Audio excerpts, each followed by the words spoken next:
ગાંધીનગરમાં આજે ફરીવાર વ્યાયામ શિક્ષકો ભેગા થાય છે અને ફરીવાર વ્યાયામ શિક્ષકોનું પોલીસ સાથે ઘર્ષણ થાય છે। શિક્ષકો સચિવાલયના ગેટ પાસે ભેગા થતા આજ કેવી ટીંગાટોળી થઈ વિગતે વાત કરીએ આ વિડીયોમાં। વૈષ્ણવજન તો તેને કહીએ જે પીડ પરાઈ જાનાને રે। નમસ્કાર, નવજીવન ન્યૂઝમાં આપનું સ્વાગત છે। હું છું જયંત દાફડા। છેલ્લા 10 દિવસથી વ્યાયામ શિક્ષકો પોતાની પડતર માંગને લઈને કાયમી ભરતીની માંગ સાથે વિરોધ પ્રદર્શન કરી રહ્યા છે। ગત 17 માર્ચથી આંદોલન પર ઉતર્યા છે આ શિક્ષકો અને આજે હડતાલનો 10મો દિવસ હોવા છતાં વ્યાયામ શિક્ષકો પોતાની માંગને લઈને અડગ છે। જો કે વ્યાયામ શિક્ષકોએ વિધાનસભા તરફ આગેકૂચ કરી હતી, જ્યાં ગેટ નંબર 1 તરફ જાય તે પહેલા જ પોલીસે તમામની અટકાયત કરી હતી। આ દરમિયાન આંદોલન કરનારા વ્યાયામ શિક્ષકો આક્રમક મૂડમાં દેખાયા હતા અને આંદોલનકારીઓનો દાવો છે કે છેલ્લા 15 વર્ષથી વ્યાયામ શિક્ષકોની ભરતી નથી કરવામાં આવી, જેથી સરકારે કરાર આધારિત ભરતી બંધ કરીને કાયમી ભરતી કરવામાં આવે તેવી માંગ કરી રહ્યા છે। આંદોલન કરી રહેલા શિક્ષકો શું કહી રહ્યા છે તે પણ સાંભળો। અને 15 વર્ષથી ભરતી નથી કરી નહીં, માંગણી કરવા આવ્યા તો અમને રોડ પર ઘસેડે છે। આવી તો કેવી સરકાર છે? આવી કેવી સરકાર છે? અમને 15 વર્ષથી ભરતી નથી કરી, ત્યારે જગ્યાઓ ખાલી હોવા છતાં અમને કરાર પર નોકરી રાખે છે અને પોલીસ અમને ડિટેન કરે છે। અમારી માંગણી વિધાનસભા સચિવાલય સુધી પહોંચવા નથી દેતી। આવી તો કેવી બેરી મોંઘી સરકાર છે? બોલો બીજા કોઈ? ગાંધીનગર જોયા નતા, વિધાનસભા નતા જોયા, એની જગ્યાએ આ તાપમાં દીકરીઓને ઢળી દાદાજી તમે અમને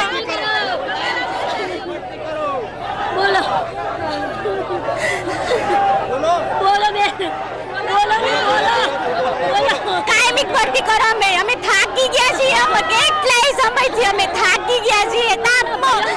એસીમાં રહીને અમે 45 ડિગ્રી તાપમાં થાકી ગયા છીએ, 45 ડિગ્રી તાપમાં રહીએ છીએ।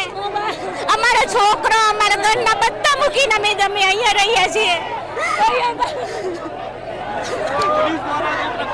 છેલ્લા 15 વર્ષથી ભરતી નથી કરી, 11 મહિનાની ભરતી કરી, 8 મહિનાનો પગાર આપ્યો, 4 મહિના પ્રોસેસમાં કરે, દર વખતે નવી પ્રોસેસ કરે છે। એટલે સરકાર પાસે અમારી માંગ અમને કાયમી કરો। 20,000 માં પૂરું નથી થતું, એમએલએ એમપી ના પગાર વધારે છે, એમના માટે કાયદો લાગુ પડે છે, અમારા માટે કાયદો નથી લાગુ પડતો। અમે છેલ્લા 15 વર્ષથી કાયમી શિક્ષક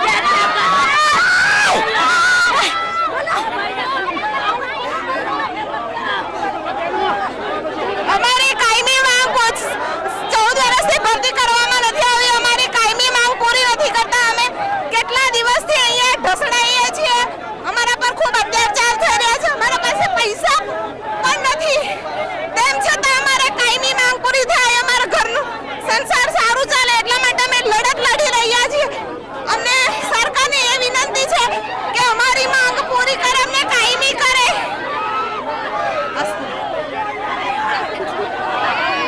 અમારી કાયમ માંગ ભરતી કરો, કોલ સાહેબની અમારી માંગે પૂરી કરો। અને અમારી ઉપર અત્યાચાર કરે છે પોલીસ।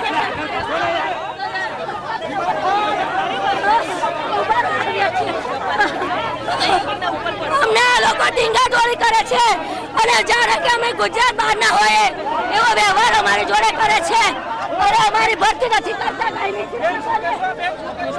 અમારી મદદ કરો। શું ભાઈ, પોલીસ વાળા કર્મચારી ભણીને અહીંયા આવ્યા છે, અમે 7 વર્ષ ડિગ્રી લીધી છે, અમારી સામે કોઈ જોતું નથી। શું એમને નથી અનુભવ થતો કે સ્પોર્ટ્સ નો શું અહીંયા જરૂરિયાત છે? આવી રીતે અમારી હાલત રોડ ઉપર જળતા કરી દીધા। 7 વર્ષ અમારા બાપાએ નોકરીઓ માટે અમને ભણાવ્યા છે, અમારું અમે છોડવાના નથી। અમે અમારો હક માંગવા આવ્યા છીએ, નથી ભીખ માંગવા આવ્યા। 15 વર્ષથી અમારી ભરતી નથી કરી, બસ અમારી જોડે આજ કરવાનું સરકાર છે। આજે અમે નાના છોકરા અમારા ઘરે મૂકીને આવ્યા છીએ। નરેન્દ્ર મોદી સાહેબ તો એમ કહે છે ગુજરાતમાં કે મહિલાઓને સુરક્ષિત, આ મહિલાઓ સુરક્ષિત છે ગુજરાતમાં। અમારી જોડે પ્રેગ્નેન્ટ બહેનો છે જેને 2, 3, 4 મહિના થયા છે। સરકાર આટલો અન્યાય કરે છે અમારી જોડે। ગુજરાતમાં 21 જૂન યોગ દિવસ અને ખેલ મહાકુંભ બંધ કરો બસ. સરકારને એટલી જ દરખાસ્ત છે. અમારી સામે વિડીયો પણ જો, લોકોને જણાવો, અમારી વેદનાને સમજો. અમારી એક જ માંગ છે, અમારી કાયમી ભરતી કરો.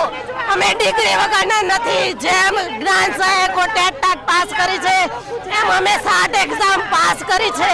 મેરિટ સાથે છીએ અમે, તો અમારી ભરતી કેમ? સરકારને એવી તો શું અમારાથી તકલીફ છે કે અમારી ભરતી નથી કરતા? અમારી સંખ્યા પણ ઓછી છે. યોગના તાઇફા વ્યાયામ શિક્ષકો પોતાની માંગને લઈને અડગ છે અને માંગ નહીં સંતોષાય ત્યાં સુધી ગાંધીનગર નહીં છોડે તેવી ચીમકી પણ ઉચ્ચારી છે. વ્યાયામ શિક્ષકોએ સરકાર વિરોધી સૂત્રાચાર કર્યા હતા અને પોતાની માંગ સાથે અડગ રહેલા શિક્ષકોએ ધરણા પ્રદર્શન કરીને વિધાનસભા તરફ વિરોધ કરવા પહોંચી રહ્યા હતા. જો કે આ વખતે જ પોલીસ સાથે ઉગ્ર ઘર્ષણ થયું હતું, જેથી પોલીસે વિરોધ કરી રહેલા તમામ વ્યાયામ શિક્ષકોને વીણીને ઉઠાવી લીધા હતા અને આંદોલનકારીઓને ઢસડીને પોલીસ લઈ ગઈ હતી. વ્યાયામ શિક્ષકોએ આક્રોશ વ્યક્ત કરીને કહ્યું કે રાજ્યમાં છેલ્લા 15 વર્ષથી કાયમી વ્યાયામ શિક્ષકની ભરતી નથી થઈ. રાજ્યની તમામ શાળાઓમાં બાળકોનો સુચાર સર્વાંગી વિકાસ થાય અને રમતગમતમાં ગુજરાતનું બાળક ખીલે તેનો વિકાસ થાય અને શાળાઓમાં વ્યાયામ શિક્ષકની નિમણૂક થાય અને વ્યાયામ શિક્ષકોને રોજગાર પ્રાપ્ત થાય તે હેતુથી સરકાર ખેલ સહાયક યોજના અમલમાં લાવી છે. જો કે આ યોજના અમને મંજૂર નથી, કેમ કે આ યોજના ગુજરાત રાજ્યની તમામ શાળાઓના બાળકોને કે વ્યાયામ શિક્ષકોના હિતમાં નથી. બાળકોના સર્વાંગી વિકાસ માટે એક વ્યાયામ શિક્ષકે શરૂઆત કરી હોય, તેને રમતના નિયમો શીખવાડ્યા હોય અને બાળક એક કક્ષાએ રમતમાં ભાગ લઈને આગળ વધી રહ્યું હોય અને બીજી કક્ષાએ પહોંચે તે પહેલાં તો વ્યાયામ શિક્ષકને ફરજ પરથી મુક્ત કરી દેવાય છે. આ યોજનાથી વ્યાયામ શિક્ષકને ખૂબ જ અન્યાય થાય છે અને શોષણ થઈ રહ્યું છે અને આ યોજનાના બાળકો અને વ્યાયામ શિક્ષકોનો હિતમાં નથી. પોતાની માંગને લઈને ગાંધીનગર પહોંચેલા ઉમેદવારો જ્યારે વિરોધ કરી રહ્યા હતા ત્યારે આજે ફરીવાર વ્યાયામ શિક્ષકો રોડ ઉપર ઢસડાયા અને તેમની ટીંગાટોળી કરીને અટકાયત કરવામાં આવી છે. આ પ્રકારના અહેવાલ સાથે ફરી મળીશું. ત્યાં સુધી નવજીવન ન્યૂઝ સાથે જોડાયેલા રહેજો. વૈષ્ણવજન તો તેને કહીએ જે